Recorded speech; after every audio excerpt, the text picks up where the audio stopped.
Hello again. Hi. Yeah, sorry about that mix up there.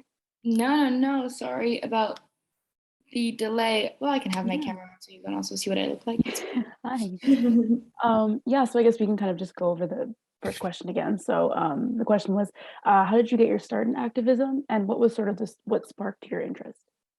Yeah.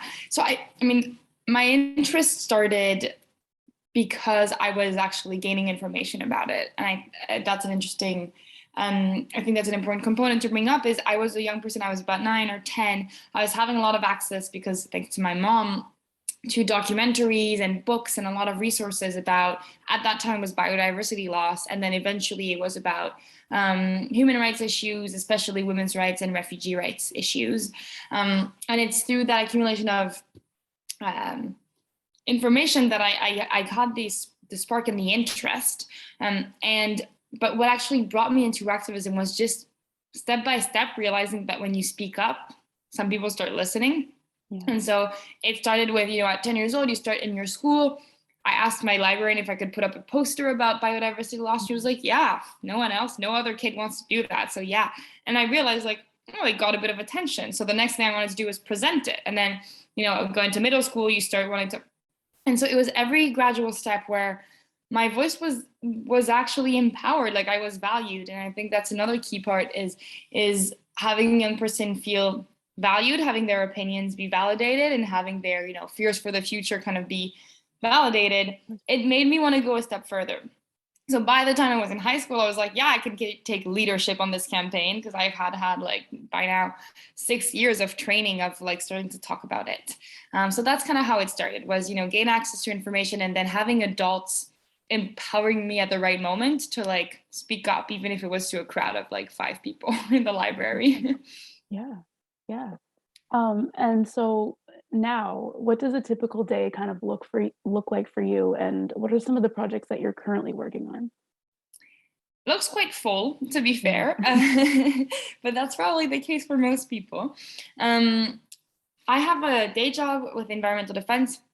I'm a program manager. And so what I do there is staying up to date on specific issues that relate to climate change and energy issues. And then I either will do government meetings or media briefings or work in coalitions with other people to lead campaigns and get a desired outcome on these issues. So that's my day job, and that involves a lot of meetings, a lot of Mhm. talking, and a bit of reflecting too, I guess. And then often after a work day, probably a little before and then after, I go into my other job, that I call it, is the Fridays for Future organizing. Mhm. Um, and usually there, I'll have a few meetings with the youth groups, whether it's ahead of an event like we have now and we have like logistics planning or things like that, or it'll be more like ongoing meetings where we just discuss ongoing campaigns or whether or not we're going to sign on to certain demands or documents or what are we doing ahead of the election. So those kind of meetings. And then quite often, maybe perhaps not as often as once a week, but it almost comes up once a week.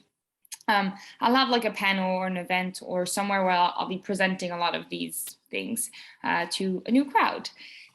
So that's usually kind of how my activism translates into a day. Yeah, yeah, it's definitely very busy. I guess that kind of segues perfectly.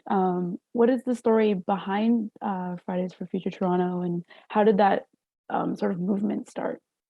Yeah, well, the movement started with Greta Thunberg, who started this hashtag and this practice of striking from school. Obviously, the idea of youth rising up for something started way before that. I mean, many movements, even before the climate movement, had youth as the lead. But in the way Fridays for Future started, I was at a key moment in my life where I was really sick and tired of doing on-campus organizing. I was at U of T. I found it very disappointing to speak to people who were self-identifying as the future elite and yet took no leadership on these issues. And so I was like, I'm not going to try to move these people. I want to do something that's just Toronto-wide and not on campus. And I met at that moment a few moms and grandmas that were interested in starting a Fridays for Future because they were inspired by Greta.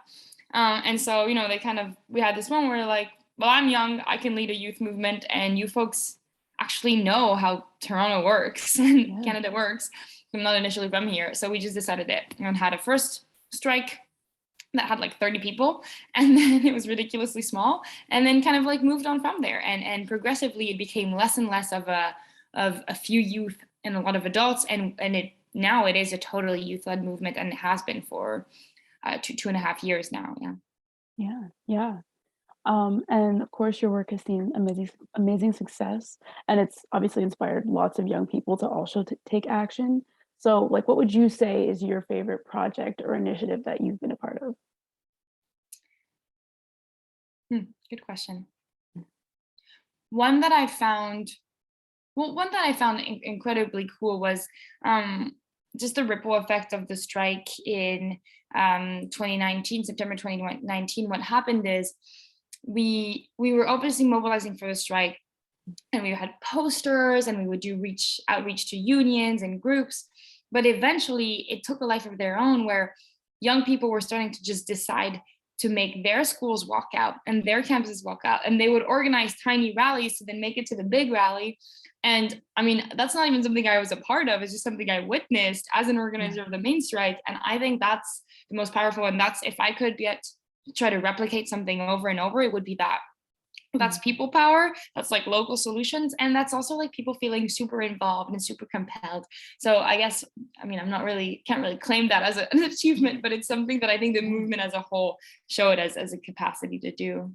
Yeah, of course. I mean, it definitely, from your movement sparked all of that. So that's It definitely, helped, but it's crazy yeah, how you were just like, wow, this school is showing up, and this person brought all their yeah, school from Pickering, and I'm like, what? yeah, Yeah. yeah. And so obviously with the pandemic impacting pretty much everything, but especially for activism impacting access to large in-person gatherings, how has this kind of changed your work in terms of activism and how you have been working around that, I guess? It's changed so much. It's changed, I mean, from the group's point of view, it's changed our method of asking change and our method of connecting with each other. Like, we used to do weekly in-person meetings, which on one side, inaccessible for a lot of people, right? You're not Yeah. downtown, good luck making it. On the other side, perhaps much more accessible or enjoyable. And Mhm. so we also had a lot more retention back then, because people just felt like they knew each other. You could hang out after the meeting, you had informal conversations. When it became on Zoom, it became so corporate. Okay, we have an hour, we're going to figure out this, this, and this, and then goodbye. So it changed the way we organize, which I think changed like the feel of the group, not in a good or a bad way, just changed it. And it changed our methods. At the beginning, we tried virtual strikes. I realized that wasn't exactly the best Yeah. thing. We went into a little more of like webinar and YouTube video production. It was great for a while. And some of the younger folks actually led that process. But again, it wasn't making the impact. So eventually we just went back to striking, but with a lot of measures. I mean, the first strike we hosted again was before vaccines were out. And so we had put crosses on the street with 6 feet in Yeah. between, and ask people to sit, not even stand, sit, so that like you wouldn't be moving. Yeah. And so that, like, that kind of changes what you focus on. The action was much smaller, much less powerful. I should also say, from a personal activist point of view, it changed what people asked me to do in a way. Like, I got invited to a lot more webinars and workshops and trainings, because now I think people felt like, well, we can easily call in someone and bring them in, even if the university is far, or if their classroom is not somewhere where adults are usually allowed to step in. So that was interesting, like new form of access. Um, and at the same time, obviously, we were less invited to things like events or gatherings where you can kind of informally network and kind of bring your group's ideas. So a shift there, but perhaps in the good way this time. Just easier for me to make these events. Yeah. Yeah. I think it definitely changed the landscape a lot. Yeah, totally. And I guess the world of activism obviously can be it's very powerful, but it can also be very difficult to navigate sometimes. So have you faced any challenges when it comes to that work? Yeah, a ton, and it's ongoing. Sometimes I joke that I'm more of an HR like person, and Yeah. than an organizer, Yeah. because hey, we're all really flawed humans, and we're all trying to organize for an ideal world, and at the same time we're dealing with our own issues. So a lot of the times we end up doing conflict mediation, and I'm not immune from that. One of my first experiences of having to be like, you know um I guess called back in is when at some point we were organizing, and a younger BIPOC woman said, hey, the way we're starting to organize now is starting to feel super oppressive, and we've like have these theoretical values, but then our demands don't even reflect all the values. And at that time, because I was the leader in the face of it, like it was a call out to me, but eventually it was a call in because we figured it out. But it did ask. I think activism is interesting because, yeah, you want people to know how to raise issues to the government, but they also raise them with you when you're the issue. And so it can be a tough space. Like sometimes it's pretty harsh, but it's good. We hold each other accountable. I'll say also sometimes it's hard because land defender Skylar Williams says it better. He always kind of says that the left is the best at beating up the left, and I think that's very true. I have sometimes people on my Twitter, I'm going to post something about like solidarity with Fairy Creek, and someone will say, well, you haven't seen what Ontario did last week in this corner of Ontario. And I'm like, no, I haven't. And I haven't reacted because I haven't had time. So I think this what feels hard is sometimes that we have to be everywhere, but yet the expectation for the average person is not that. And so I think that is like one of the most recurring difficulties in this work. Yeah, of course. And what are some of your goals moving forward with the work that you do and with activism? For Fridays for Future and for youth organizing as a whole, I hope we can rebuild the momentum we had pre-pandemic. It's kind of sad to say, but it's true. Like there's that. I mean, I think we're better informed. We're better, we're more confident as activists, but we've lost a lot of the like taking it to the streets momentum. So I think there's that. I'm hoping we can get better at decentralizing our movements even more than we have. I'm really proud that in Canada we haven't tried to focus on having one big Canadian one, and instead we're really investing in our local ones. And I hope we continue doing that even more. Like instead of just having one big Toronto one, we have better Mississauga and Scarborough and other ones. So I'm hoping we continue to decentralize so that these walkouts that I described earlier can continue happening. I think our goal should be to have an escalation plan, not in the sense of a violent escalation plan, but so far I think we've been like using our same tactic a bunch of times, and I'm kind of hoping that we can collectively decide like, all right, what happens next?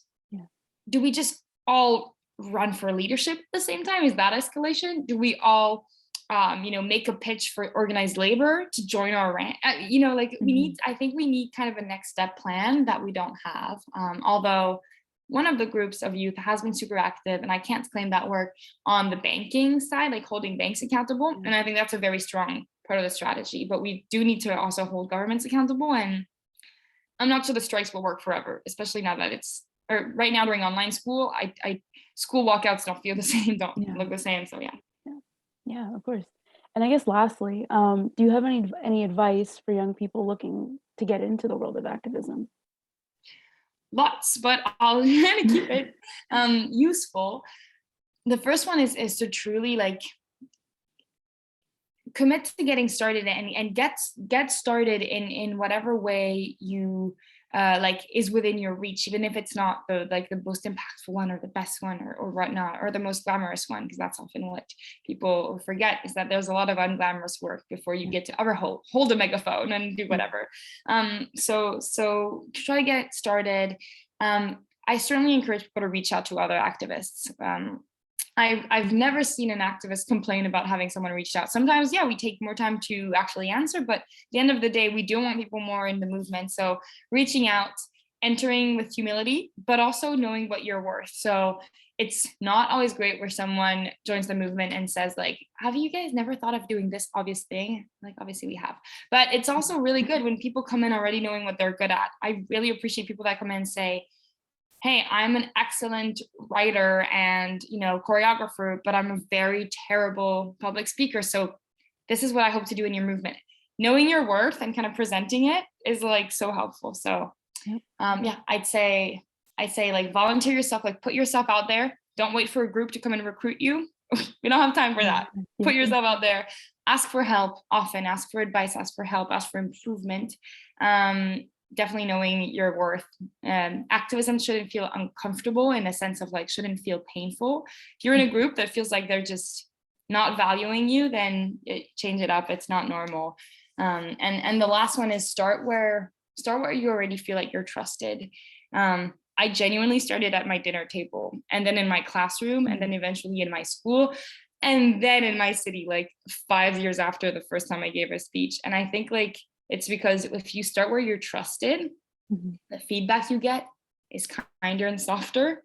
The like the effect you have is so much stronger. Like someone will trust you way more if they already know you than if you're the randomest person. And so I think certainly starting where you are is kind of, it sounds so obvious, but it's also like people kind of already want to be Greta right away. Yeah. I don't know why you would do that. Just start by starting with the people who already trust you. You'll have a great impact there. Yeah. Oh, Awesome. last one. Don't Of wait to course. be an expert. Don't wait. You're not supposed to be a climate scientist. I still probably can't explain all of the climate science. Just I've learned over the years. But when I first started, I think I only knew the basics, which is like, why is climate change bad? That's kind of what I knew when I started. Mhm. And I think that's all you need at the beginning. Yeah, yeah, of course. Yeah. Well, thank you so much, No, thank for you. everything. Yeah, thank you. It's It's really all exciting. very insightful. What Um, are you writing? What's kind of like the goal of the piece? so what I'm working on right now, it's kind of a Q&A about just, about your work, but also about, activism and all of that. So yeah, that's what I'm kind of currently working Very cool. on. Yeah. Exciting. I look Thank forward to you. seeing it. Thanks for Yes, reaching thank you. out. Yes, It's always great. And let me know if awesome. there's other organizers or people you want to speak to, whether it's in Toronto or actually based elsewhere. I'm happy to connect you. Of course, that'd be fantastic. Thank you. Great. Awesome. All Well, right. thank you so much. Have a Yeah, fantastic thank day. you. You too. Bye. Take care.